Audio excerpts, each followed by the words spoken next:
Hello creation, I hope you're all as well as can be anyway in these times. Um, when I had a music room many years ago in the house that I lived in. I was in that home for 21 years. I lived there, and it was a loft conversion initially for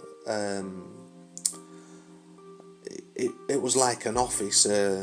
My editing suite was in there. I had a video production company years ago, and it ended up being a music room, a creative room, and I had the drum kit, not after the electric drum kit up there, and we used to do little recordings and what have you. But I used to write on the walls and the ceilings, and under the paint job that's in there, or under the layers of paint that's in there, there's these writings, some of them anyway, and this is one that I wrote that flowed through me, and I would say that this was it's certainly a statement, and yet again this is come through from a higher source of energy, because I'm not this clever, not really. It's called life. Life. We are born pure, innocent to the evils of mankind. We are set tasks to overcome throughout our spiritual existence, whilst here upon this physical earth plane. What we achieve, fail to achieve, and to learn is written in the Akashic Book of Records. Once life as we know it ceases to be, and the spirit returns from whence it came, it can access these records, thus giving it the knowledge that it needs to progress in its future lives here upon this planet that we know of as Earth. Make right the wrongs in this lifetime. Make right the wrongs, and maybe, just maybe, you won't have to come back. I like that very much. I think we should all,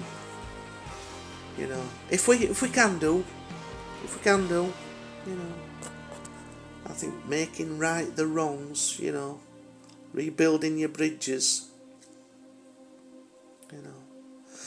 it can be very difficult when someone's wronged you to such an extent that it scarred you and left you with trauma. It's a big ask, isn't it? I mean, if you've been involved in a war, or you're involved in a war, and your family's been taken from you, it's a big ask. It's forgiveness. I couldn't imagine anything more testing for the soul than to find forgiveness for someone who's taken their child, or home, or land. How can you possibly comprehend that unless you're living it and gone through it? It's impossible, isn't it? But surely, goodness has to prevail.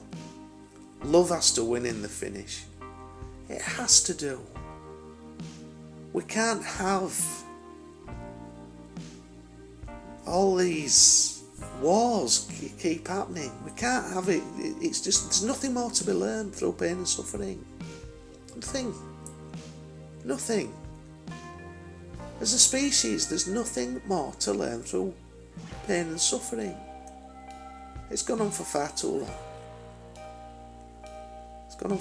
long. We need love and compassion in this world. More than ever. Love and compassion and forgiveness. And all of those qualities. It's all of those qualities that are going to see an end and put an end to war and suffering upon this planet. And some people, have said to me, well, maybe it's always going to be like that. I don't think it is. It can't. It can't. I don't know if I was there or not in a previous incarnation, but apparently there was nothing like, there's never been anything as bad as the wars that was on Orion. Now obviously from this limited mindset, and I've got all these filters in place, I don't know. I can't just go and access the Akash. I can't just go and read the Book of Life, because I'm not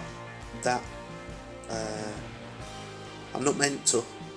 I'm just playing my role. But if Orion and the inhabitants, then whichever dimension, whichever paradigm, if they can sway to the light and become light, then so can we. So can we. So can we. We can. We can. We can. It's love what matters. It's love what's going to pull us through this. All of it. If you're suffering one way or another, it's love and compassion and empathy and understanding. Live and let live. It's difficult though when you've got people wanting to come along and, take your land, take your life. Crikey. I'm so very grateful that I'm not having to experience that at this moment in time. And I hope I never do in this life. Love you all. All of you. All of you. No exceptions.